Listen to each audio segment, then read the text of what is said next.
கிறிஸ்துவுக்குள் மிகவும் பிரியமானவர்களே, இயேசு கிறிஸ்துவின் நாமத்தில் உங்கள் யாவரையும் அன்போடு கூட நான் வாழ்த்துகிறேன்.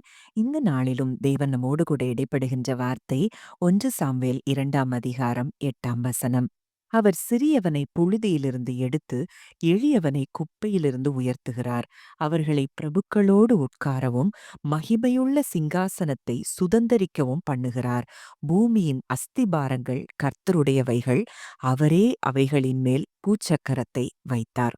ஆம், இந்த வார்த்தைகளின் மூலம் தேவன் இன்றைக்கு உங்கள் ஒவ்வொருவரோடும் கூட இடைப்படுகிறார். அப்போ இன்றைக்கு ஒருவேளை நான் தாழ்ந்த இடத்துல இருக்கிறேன்னு, ஆனா எங்க குடும்பத்துல எல்லாரிலும் நான் சிறியவனா இருக்கிறேனே, எனக்கு என் வாழ்க்கையில ஒரு உயர்வு கிடைக்குமா? ஒருவேளை அன்னாள் இதை பாடலாய் பாடும்போது அவளுடைய சூழ்நிலை, அதற்கு முந்தின சூழ்நிலை, அவள் குழந்தை இல்லாதபடி தன் சக்களத்தியால் அவள் மிகவும் நெருக்கப்பட்டதை நம்ம பார்க்கிறோம். அவளுடைய வார்த்தை அவளை மிகவும் துன்புறுத்தினதை நம்ம பார்க்கிறோம். ஆனா இன்றைக்கு அவள் கர்த்தரிடத்துல போய் தன் அ பாரங்களை எல்லாம் இறக்கி வைத்துவிட்டு, அதற்கு பின்பு அவள் துக்க முகமாய் இருக்கவில்லை என்று சொல்லி வேதம் சொல்லுது.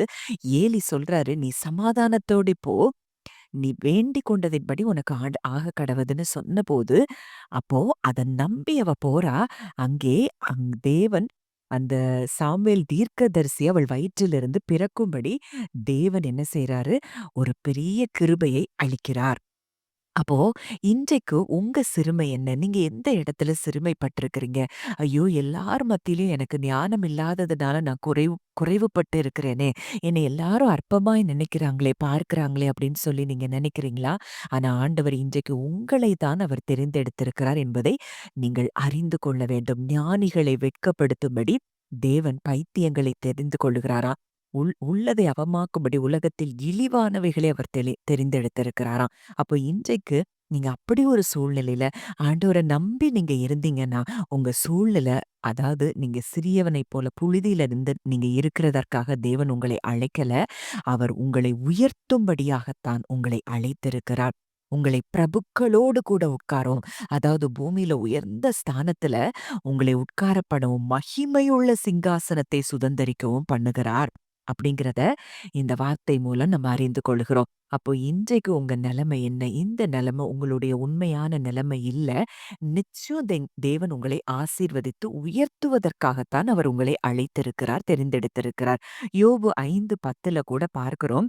தாழ்ந்தவர்களை உயரத்தில் வைத்து துக்கிக்கிறவர்களை ரட்சித்து உயர்த்துகிறார். அப்போ தாழ்ந்தவர்கள், அப்போ இந்த பூமியில ரொம்ப தாழ்மையா நினைக்கப்பட்டவங்கள அவர் என்ன செய்றாரா, உயரத்தில் வைத்து அழகு பார்க்க விரும்புகிற ஒரு நல்ல தகப்பனா இருக்கிறார். நீங்க துக்கத்தோட இருக்கிறீங்களா? உங்க துக்கத்தை மாற்றி உங்களை ரட்சித்து உங்களை உயர்த்துகிறதற்கு அவர் வல்லமையுள்ளவராய் இருக்கிறார். அப்போ இனி உங்க வாழ்க்கையில நிச்சயம் இப்படிப்பட்ட அற்புதங்களை நீங்கள் காண்பீர்கள் அப்படிங்கிறதுல சந்தேகமே கிடையாது. ஏசாயா 61:7 நம்ம பார்க்கிறோம். உங்கள் வெட்கத்துக்கு பதிலாக இரண்டத்தனையாய் பலன் வரும். லச்சைக்கு பதிலாக தங்கள் பாகத்தில் சந்தோஷப்படுவார்கள். அதிநிமித்தம் தங்கள் தேசத்தில் இரட்டிப்பான சுதந்திரம் அடைவார்கள். நித்திய மகிழ்ச்சி அவர்களுக்கு உண்டாகும். அப்போ நீங்க எந்த வெட்கத்துக்குள்ள இருந்தாலும் உங்களுக்கு தேவன் இரண்டத்தனையான நல்ல பலன்களை அவர் தருகிறார். உங்களுடைய லட்சிக்கு பதிலாக நீங்க எந்த இடத்துல அவமானப்பட்டீங்களோ, நிந்தைக்கு உண்டானீங்களோ, அந்த இடத்துல தேவன் உங்களை சந்தோஷப்படுத்துவாராம். அதனால உங்களுக்கு இரட்டிப்பான சுதந்திரம் கிடைக்கிறது மாத்திரம் இல்லாம, உங்களுக்கு நித்திய மகிழ்ச்சி உண்டாகும் என்று சொல்லி இந்த வார்த்தை சொல்லுகிறத பார்க்கிறோம். அப்போ இதை குறித்து நம்ம வேதத்துல எத்தனையோ பரிசுத்தவான்களுடைய உதாரணங்கள நம்ம பார்க்க முடியும். ஒருவேளை யோசேப்பினுடைய கதை நமக்கு நன்றாக தெரிந்திருக்கும். அவன் அந்நிய தேசத்துல அடிமையாய் விற்கப்பட்டு, அங்கு போத்திபாருடைய அரண்மனையில ஒருவேளை உயர்த்தப்பட்டதைப் போல காணப்பட்டாலும், மறுபடியும் அங்கே அவனுக்கு ஒரு சிறைச்சாலையின் அனுபவம். இந்த சிறைச்சாலைக்குள்ள இருக்கும்போது யோசேப்புக்கு என்ன நம்பிக்கை இருந்திருக்க முடியும்? ஆனா கர்த்தர் அவனோடு கூட இருந்தபடியினால் அவனை துக்கித்த அவனை அவர் என்ன செய்தார்? உயரத்தில் வைத்து ரட்சித்து உயர்த்துகிறத பார்க்கிறது அல்லாம அவனை பிரபுக்களோடு உட்கார செய்ததை நம்ம பார்க்கிறோம். இன்றைக்கும் நாம் அதே தேவனைத்தான் ஆராதிக்கிறோம். அப்போ நமக்கு ஒரு தேவன், யோசேப்புக்கு ஒரு தேவன் அல்ல. இன்றைக்கு உங்க நிலைமையும் அப்படித்தான் இருக்கலாம். குழியில ஒருவேளை போட்ட அனுபவமா இருக்கலாம். ஒருவேளை உங்களுக்கு சிறையிருப்பின் அனுபவமா இருக்கலாம். ஆனா, இதனூட நீங்க சென்று கொண்டிருந்தாலும், உங்களுக்கு உயர்வு என்பது நிச்சயம் உண்டு அப்படிங்கிறத இந்த வார்த்தைகள் மூலம் நீங்க அறிந்து கொள்ளலாம். நிச்சயமா உயர்ந்த ஸ்தானங்களில உங்களை உட்கார பண்ணுகிறதை நீங்கள் பார்ப்பீர்கள்.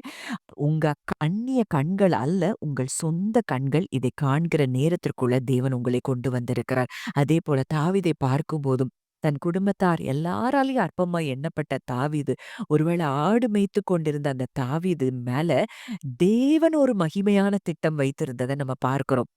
ஒருவேளை அவங்க குடும்பத்தார் எல்லாரும் அவன அற்பமா தான் பார்த்தாங்க.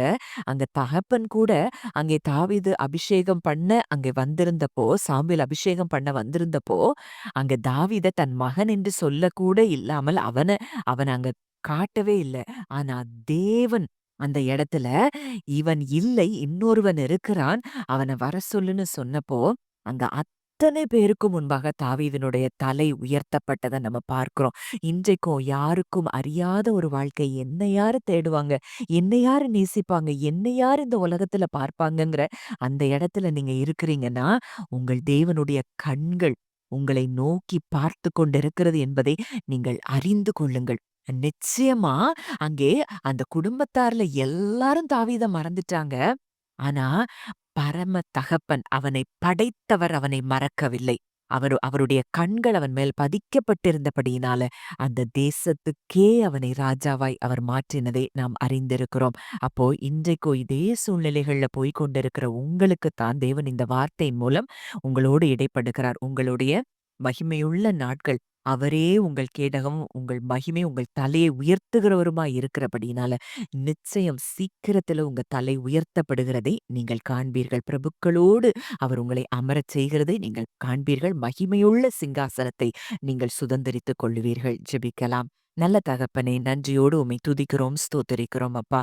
எங்களோடு இடைப்பட்ட இந்த வார்த்தைக்காக நன்றி செலுத்துகிறோம். அப்பா, இதை கேட்கிற ஒவ்வொருவருடைய வாழ்க்கையிலும் கர்த்தர் மிகப்பெரிய உயர்வை வைத்திருக்கிறபடியினால் நன்றி செலுத்துகிறோம். பிரபுக்களோடு உட்காரவும், சிங்காசனத்தில் அமர பண்ணவும் கர்த்தர் நீர் கிரியை செய்கிறதற்காக நன்றி செலுத்துகிறோம் அப்பா. உம்முடைய கரங்களில இதை கேட்கிற ஒவ்வொருவரையும் ஒப்புக் கொடுக்கிறோம். கர்த்தர் பெரிதாய் ஆசீர்வதித்து உயர்த்தி மேன்மைப்படுத்தி நித்திய மகிழ்ச்சி அவர்களுக்கு தருகிறதற்காக நன்றி செலுத்துகிறோம். துதி கன மகிமையாவையும் இயேசு ஒருவருக்கே செலுத்துகிறோம். கர்த்தரும் மீட்பருமாக இயேசுவின் மூலம் கேட்கிறோம் ஜீவனுள்ள நல்ல பிதாவே. ஆமென்.